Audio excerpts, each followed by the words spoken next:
honestly speaking, and you know this, Yeah. I have no idea where to start with you. Yeah. Because it is an incredible story. You've done so many amazing things.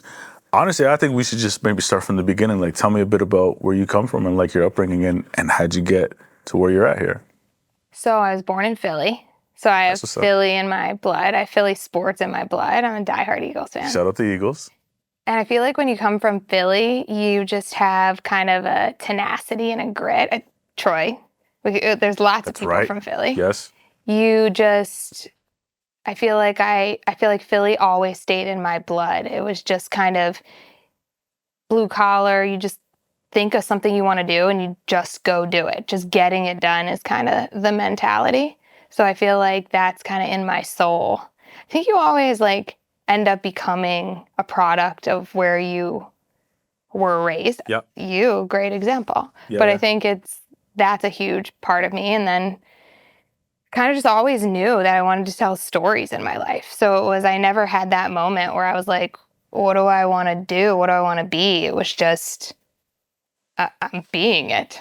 I'm just continuing to kind of go and evolve. Oh, interesting. So you never thought about like, this is like, I'm going to be a director. I'm going to go into film. Like, I love to do this. I loved movies growing up. I just was like, wanted to be a part of that. But I never never had this moment where I was like, I should be this when I grow up. It was just, I just was on the track and I was like, I'm going to film school. My parents were like, what? We don't know anyone who has gone to film school. We're not creative in the least bit. We don't know people my dad's a salesman. My mom was in the medical industry. There was no like filmmaking in our family. Yeah. There was just no roadmap for what I was going to do. Yeah. And no one to follow. And so I think it truly, like I remember saying to my parents when I was younger, I was like, I'm going to move to LA and make movies.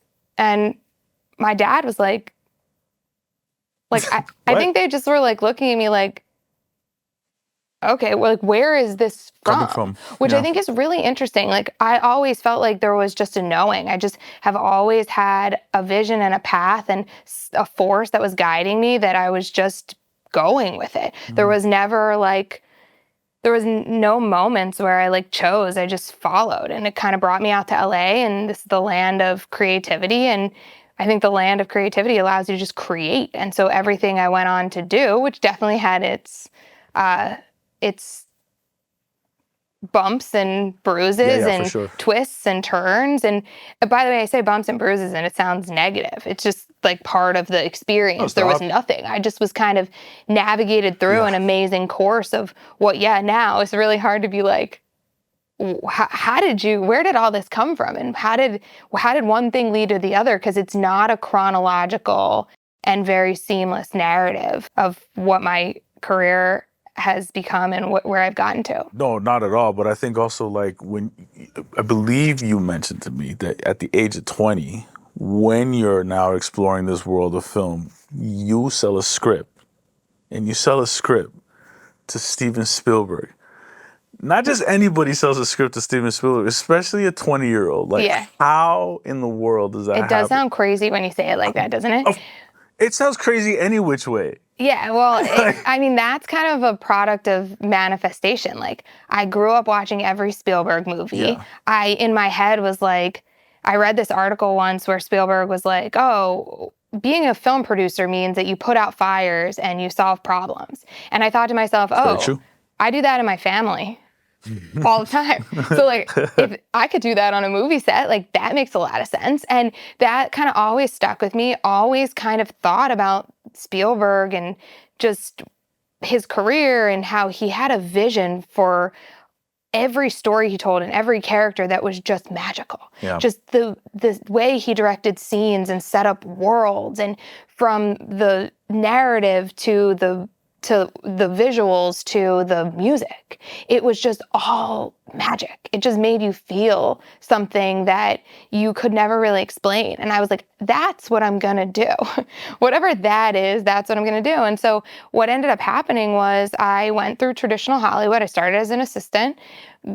Fate kind of put me in right place, right time. I worked for a big producer named Mark Gordon. And at the time he had Grey's Anatomy and Criminal Minds. And You did I was his Speed? assistant in Speed, and That was my favorite movie when I was a kid. I love that movie. Yeah. Amazing movie. And I was his assistant, and I ended up getting my hands on a script that I ended up submitting for a couple of big actors, and it ended up coming together. That kind of became my first project. When I was like 21 years old, I was a part of putting together a project. And then after that, I turned around and said, oh, I love the movie Don't Tell Mom the Babysitter's Dead with Christina Applegate. It was a movie I grew up loving. Movie. And I was like, hey, Mark, can I go get the rights to remake this movie? Crazy. And he was like, you can go try. Like, he was kind of like, didn't expect you to say that? Me to be his assistant and be like, I want to go put this together. So basically, more or less, without saying it, he was like, if you don't fuck up being my assistant, you can go put projects together. So I went and got the rights, put a writer on it who's a friend of mine to this day, and we developed a... hold on. How did you get the rights? Okay, so I brushed past that. So you kind of do your homework to figure out who had the rights. At the time, they were controlled by HBO. Okay. So I worked at the Mark Gordon Company. So it was a phone call in to say, like, hey, we want to talk about getting the rights to go remake Don't Tell Mom the Babysitter's Dead. And I'm oversimplifying, but like when you call from a place that has a prestigious producer and you can navigate the conversations, you can give them a pitch that gives you a period of time that you can go out and pitch the rights for, try to come up with a story and go pitch the rights to make the movie. Mm-hmm. So it wasn't a one phone call. They weren't like, oh yes, you can have the rights. It was a bit of a process, but we got it done. And then I put a writer on it who was a really brilliant writer. And she came in and came up with a take, and we decided how we would spin a remake of it. And then we went out and pitched it to all the studios. And one of the first studios that we were at, so you go out and you pitch it to multiple film studios, and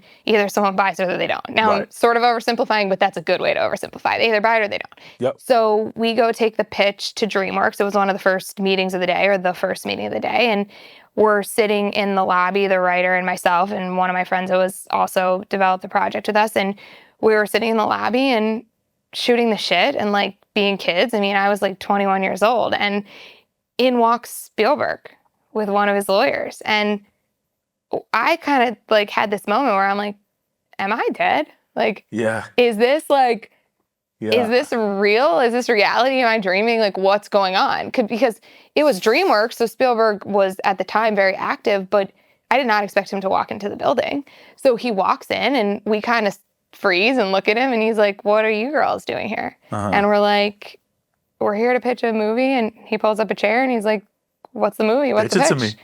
And the rest is history. Wait, so he was the person you were going to pitch it to? No. We were but he just pulled up the chair. We were pitching it to an executive that was there that worked at DreamWorks. Yeah. And he just happened to walk through the lobby, like coming in from a breakfast.